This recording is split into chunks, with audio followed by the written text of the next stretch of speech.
Saudara-saudariku terkasih, salam berkah dalam. Sudahkah kita memberi senyum hari ini? Minggu 30 Juni 2024, hari Minggu biasa ke-13. Mari kita awali permenungan kita dengan tanda kemenangan Kristus dalam nama Bapa dan Putra dan Roh Kudus. Amin. Permenungan kita diambil dari Injil Markus bab 5 ayat 21 sampai 43.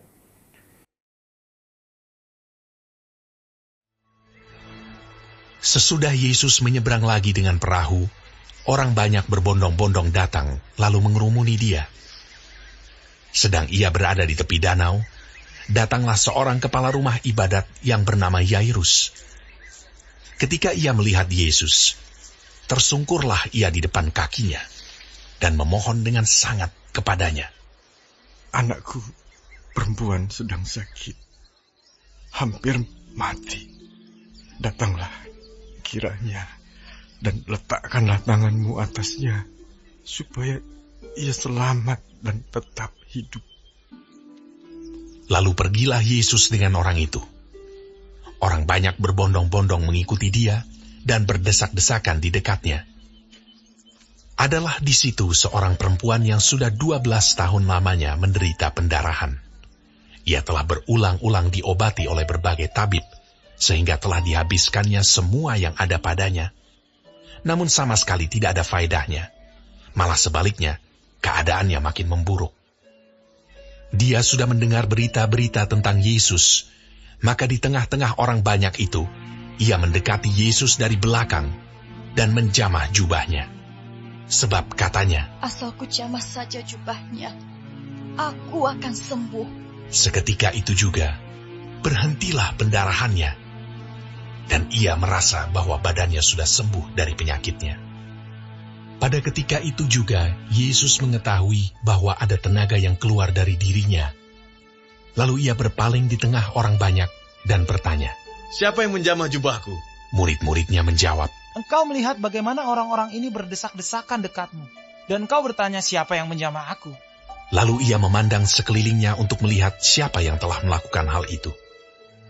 Perempuan itu yang menjadi takut dan gemetar ketika mengetahui apa yang telah terjadi atas dirinya, tampil dan tersungkur di depan Yesus, dan dengan tulus memberitahukan segala sesuatu kepadanya. Maka katanya kepada perempuan itu, "Hai anakku, imanmu telah menyelamatkan engkau. Pergilah dengan selamat, dan sembuhlah dari penyakitmu." Ketika Yesus masih berbicara, datanglah orang dari keluarga kepala rumah ibadat itu dan berkata, "Anakmu sudah mati. Apa perlunya lagi engkau menyusah-nyusahkan guru?" Tetapi Yesus tidak menghiraukan perkataan mereka dan berkata kepada kepala rumah ibadat, "Jangan takut, percaya saja." Lalu Yesus tidak memperbolehkan seorang pun ikut serta, kecuali Petrus, Yakobus, dan Yohanes, saudara Yakobus. Mereka tiba di rumah kepala rumah ibadat, dan di sana dilihatnya orang-orang ribut, menangis, dan meratap dengan suara nyaring. Sesudah ia masuk, ia berkata kepada orang-orang itu, "Mengapa kamu ribut dan menangis? Anak ini tidak mati, tetapi tidur." Tetapi mereka menertawakan dia. Maka diusirnya semua orang itu. Lalu dibawanya ayah dan ibu anak itu, dan mereka yang bersama-sama dengan dia, masuk ke kamar anak itu. Lalu dipegangnya tangan anak itu. Katanya, "Talita kum," yang berarti, "Hai anak, aku berkata kepadamu, bangunlah." Seketika itu juga anak itu bangkit berdiri dan berjalan, sebab umurnya sudah 12 tahun. Semua orang yang hadir sangat takjub. Dengan sangat ia berpesan kepada mereka, supaya jangan seorang pun mengetahui hal itu. Lalu ia menyuruh mereka memberi anak itu makan. Saudaraku terkasih, bacaan Injil hari ini bicara tentang Yesus menyembuhkan anak perempuan Yairus yang sakit dan seorang perempuan yang sudah 12 tahun menderita pendarahan. Yairus memohon dengan sangat agar Yesus datang ke rumahnya dan menyembuhkan anaknya. Demikian juga perempuan yang 12 tahun menderita pendarahan. Ia percaya pada Yesus dan mengatakan, asal ku jamah saja jubahnya, aku akan sembuh. Dua perumpamaan di atas mengajak kita untuk dua hal ini. Pertama, sikap iman Yairus dan perempuan yang sudah 12 tahun menderita pendarahan. Mereka mengungkapkan bahwa mereka percaya pada kuasa Yesus. Itu mereka tunjukkan dengan datang menemui Yesus, dengan menyentuh jubah Yesus. Saat mereka percaya pada Yesus, saat mereka percaya pada kuasa Yesus, mujizat nyata bagi mereka. Mereka pun disembuhkan. Kita mungkin belum beriman penuh seperti mereka, tapi Injil hari ini menjadi inspirasi bagi kita agar terus berusaha memperbaharui iman kita, agar terus berusaha untuk menemui Yesus, supaya pada saatnya kita yakin Yesus mampu melakukan apa saja yang Dia mau pada diri kita, apa yang Dia inginkan lakukan pada kita. Kuncinya asalkan kita percaya dan terus menemui Yesus dalam hidup kita. Poin kedua yang bisa kita renungkan adalah kepedulian Yesus.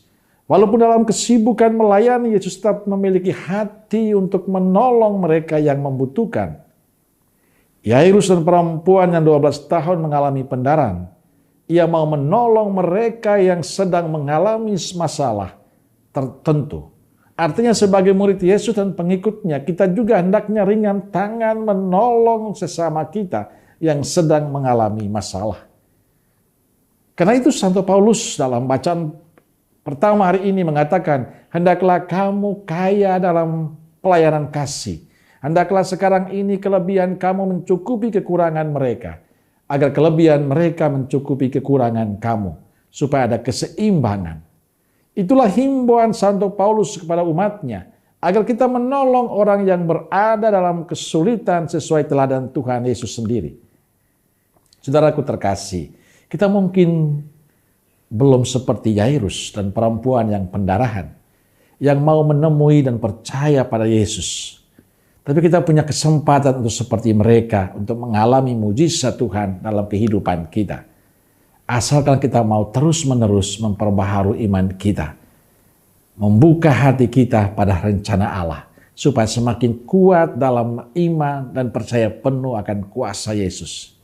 Dan di saat kita sudah mengalami iman yang kuat pada Yesus, mujizat itu akan nyata dalam kehidupan kita. Buahnya kita semakin tulus menolong sesama, kita semakin tulus mencintainya. Amin. Semoga Allah yang Maha Kasih memberkati saudaraku sekalian, Bapa, Putra, dan Roh Kudus. Amin. Roh Kudus Nazaret, doakanlah kami. Amin. Berkah dalam.